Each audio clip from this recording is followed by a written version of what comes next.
مبين.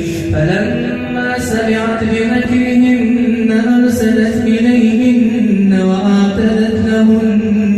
وأعتدت لهن متكئا وآتت كل واحدة منهن سكينا وقالت اخرج عليهن.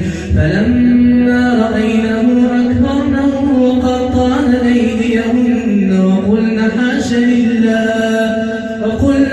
لله ما هذا بشرا إن هذا إلا ملك كريم.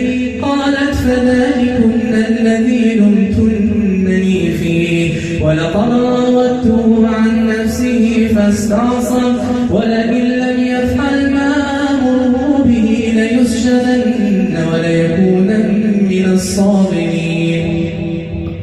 قال رب السجن أحب إلي مما يدعونني إليه وإلا تصرف عني كيدهن أصب إليهم وأكون من الجاهلين.